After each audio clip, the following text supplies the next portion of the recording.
Welcome, ladies and gentlemen. This is Darcy Ogondaga podcast, and today we're going to talk about what happened in Apple, iPhone 17, Apple Intelligence, and everything else with my co-host, Jane and Robert. We are AI Robot, been working with me almost for a year.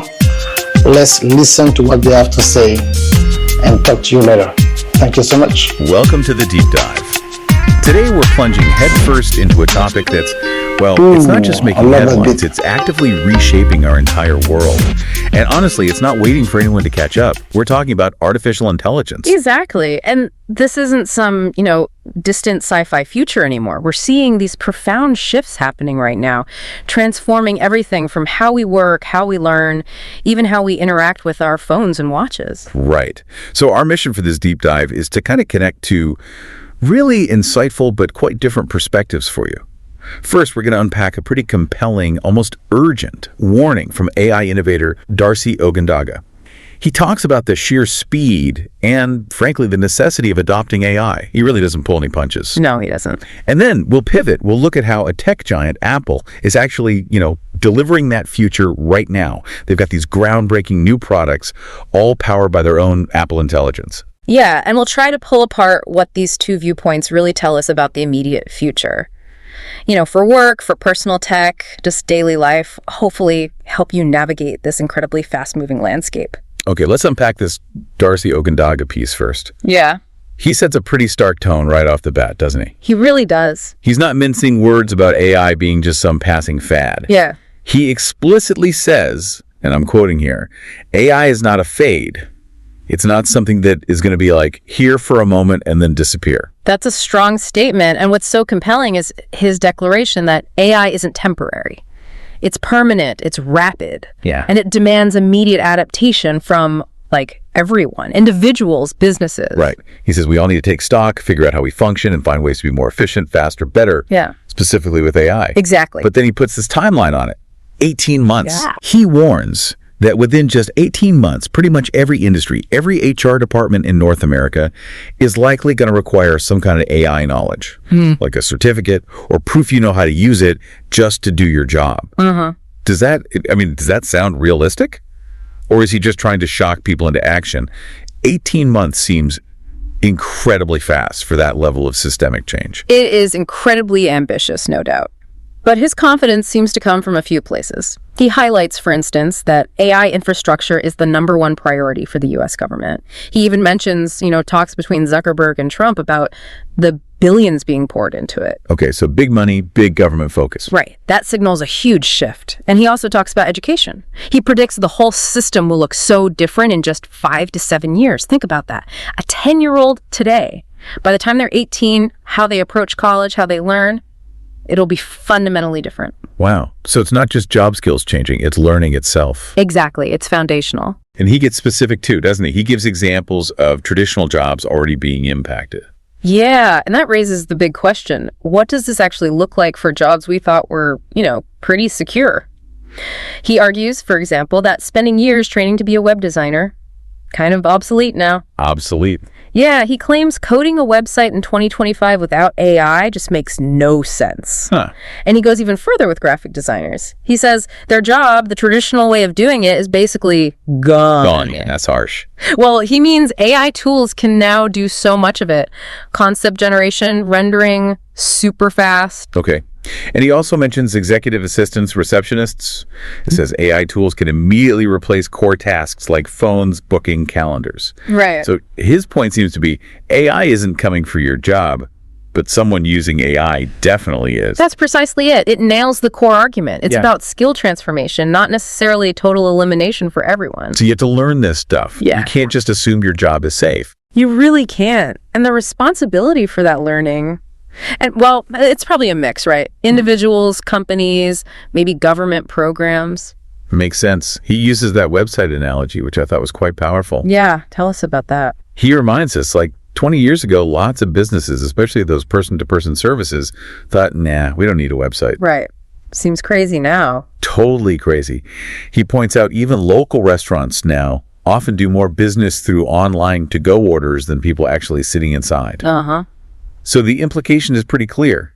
resisting AI today. It's like trying to resist the internet back then. Just unsustainable insanity, he calls it. It's a powerful analogy. But you wonder, is there maybe a bigger psychological hurdle with AI, since it feels like it could automate thinking tasks, not just access? That's a great point. The internet amplified us. Maybe AI feels like it could replace parts of us. That's definitely more anxiety-inducing. Yeah. But Darcy argues ignoring it isn't the answer, and he gives these really concrete examples of where it's already happening. Like the hotels. Exactly. Lots of hotels now, no front desk staff, you check in with a machine, get your card, done. And AI receptionists handling reservations, speaking 20 languages. It changes the value of, say, a human who speaks multiple languages unless they also manage the AI. Right. And restaurants, too, using robots for orders and delivery to the table. It's creeping into customer service roles. It really is. So it all comes back to leveraging the tools. He talks about franchising your mind on demand. What's that about? It's about individuals, authors, speakers, business owners needing to rapidly produce and share their knowledge, using AI tools to quickly create online courses, webinars, audiobooks, and getting them out there on podcasts, social media, websites, basically making your expertise accessible, often for a fee. Huh. Wonder how many people listening are thinking, could I turn my expertise into an online course using AI? Have you seen cool examples of that? Oh, absolutely. The speed is incredible. You see solo entrepreneurs basically acting like mini media companies, high quality stuff, super niche, way faster and cheaper than before. And Darcy walks the talk, right? Yeah. He uses AI himself. He does. That's what's fascinating. He talks about using AI robots, he calls them John and Jane, as hosts for his own podcast episodes. No way. Yeah. They do the research, they debrief topics. It's a live demo of AI and content creation. He's not just talking theory. That's pretty meta. And he even sort of teased the new iPhone, didn't he? Saying it launched today, September 9th, and would be all about AI performance, not just looks. He did. He said it's about what the device can do, not what the device look like, which honestly sets us up perfectly for this next part. Right. Let's dive into Apple. We've heard the urgency. Now, how is a giant like Apple actually putting this AI vision into our hands? What's Apple Intelligence look like in practice? Well, Apple's event really showcased this perfectly. It's about seamlessly integrating AI, what they call Apple Intelligence, into everyday products. It fundamentally changes the user experience. And remember their philosophy. Design isn't just looks, it's how it works, what it lets you do. Okay, so let's start with the AirPods Pro 3. Obviously better sound, better noise canceling. But what's the AI game changer there? Oh, without a doubt, it's the live translation. That's the real aha moment. Live translation. In your ear. Exactly. Yeah. Powered by Apple Intelligence. Imagine you're traveling, right? In a market somewhere. You want to talk to someone. Simple gesture. Siri activates. The noise cancellation lowers the other person's voice slightly. And the AirPods translate what they're saying into your language. Instantly. In your ear. Wow. That's huge for travel, for connection. It really is. It's like a universal translator becoming real. And apparently it works even better if both people have the AirPods Pro. Okay, that's seriously cool. Yeah. But it's not just communication, right? Fitness, too. Absolutely. AirPods Pro 3 now have heart rate sensing during workouts. Heart rate. From your earbud. Yep. A tiny custom sensor, machine learning, an on-device AI model trained on, get this, over 50 million hours of data from the Apple Heart and Movement Study. Oh. So you can track like 50 workout types, and you get this workout buddy, a generative AI voice giving you personalized motivation. Like, that's a new record. Yeah. It's more like coaching now, not just tracking. So these aren't just earbuds anymore. They're becoming like personal AI assistants for language, for fitness. Pretty much. And they improved the fit, too, with more ear tip sizes based on tons of scans and research. Better water resistance, longer battery life. Up to 8 hours listening now. Okay, cool. Moving to the Apple Watch. It's always been strong on health, save lives even, with fall detection, crash detection, heart monitoring, SOS, like that person rescued in a snowstorm. Right. But the aha moment here, the big AI leap, is hypertension notifications. Hypertension, high blood pressure. How does it detect that? It uses the optical heart sensor and advanced machine learning to spot patterns linked to chronic high blood pressure, the silent killer. It analyzes how blood vessels respond over 30 days. Apple expects to notify over 1 million people with undiagnosed hypertension in the first year. 1 million people. That's incredible. That's AI having a real public health impact from your wrist. It's massive potential. And they've added a sleep score, too. Analyzes duration, consistency, wake-ups, sleep stages. based on data from over 5 million nights of sleep, giving you actual insights. Actionable insights, not just numbers. Exactly. And then there's the Ultra 3. Big leap there is satellite connectivity. Satellite, so you can use it even off-grid. Yep. Emergency SOS via satellite, sending messages, sharing your location on Find My, even when you have no cell service. They had to totally redesign the radio and antenna to talk to satellites 800 miles up. Yep. Pretty serious engineering for safety. So it's really about what these devices can do in critical moments or for long-term health, powered by this intelligence. Precisely. And the regular Series 11 and the SE3 get upgrades too. Faster chips, always on display on the SE now, temperature sensing for ovulation estimates, sleep apnea notifications, all driven by Apple intelligence. All right, let's get to the iPhones. The iPhone 17 and the new Air and Pro models. The 17 has the A19 chip, improved neural engine. What does that mean for AI stuff? It means faster on-device AI. So generative AI, large language models, they run quicker right on your phone. More private, less reliance on the cloud for everything. Plus, better scratch resistance, that cool center stage front camera using AI for wider group shots and stable video.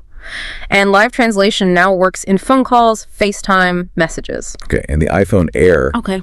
Sounds like an engineering feat. Super thin. Yeah, 5.6 millimeter, thinnest iPhone ever, grade 5 titanium, super light but strong, and ceramic shield glass on both sides over the titanium frame. Most durable design they've made. But the real AI story is the chip inside the Air in the Pro models, right? The A19 Pro. Oh yeah, that's the monster.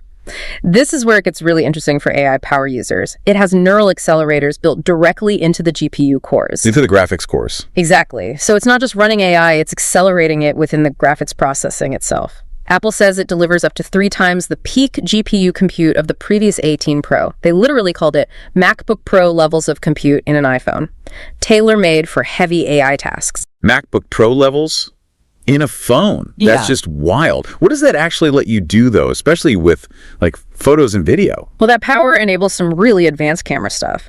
The Air gets dual capture video recording front and back cameras at the same time. Oh, cool. And the 17 Pro, it goes nuts. All 3 rear cameras are 48 MP fusion now, 8x optical zoom, ProRes raw video capture, which pros love for editing flexibility. And get this, Genlock support. Genlock. What's that? It's for super precise video synchronization between multiple cameras, essential for complex stuff like, bullet time effects in movies on a phone. Okay, that's definitely pro level stuff. And the Air is eSIM only now, worldwide. Yep. Frees up internal space. They used it for a bigger battery. Combine that with new iOS power-saving modes. They're promising amazing all-day battery life, even in that super thin design. Efficiency and intelligence working together. Okay, so here's what gets really interesting for you listening right now. We've heard Dorzio Gandaga's urgent call, adapt to AI now. And we've just seen Apple baking Apple intelligence into literally everything we might use daily. How do these two stories, the warning and the reality, how do they converge for us?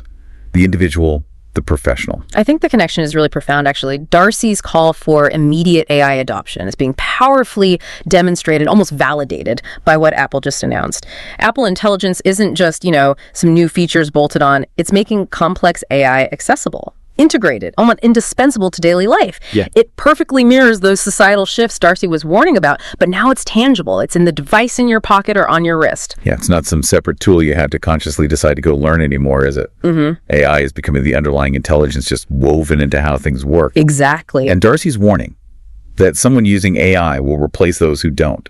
That feels incredibly real when your AirPods can translate languages live, or your watch spots hypertension patterns, or your phone has MacBook Pro level AI compute for creating stuff. Totally. These new tools show that the future of work, health, communication, creativity, it's all tied to embracing and using these intelligent capabilities. That idea of franchising your mind on demand that Darcy mentioned.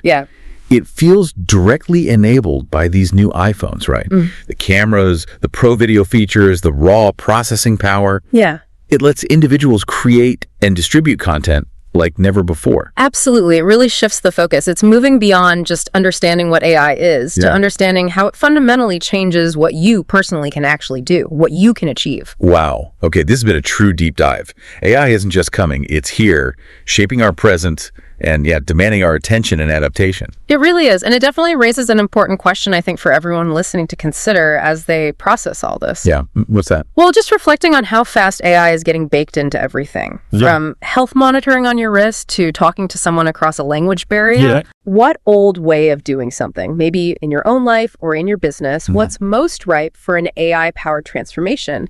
And maybe more importantly, how will you approach that shift starting today? Okay, thank you so much, everybody. It was a joy really listening to my AI robot.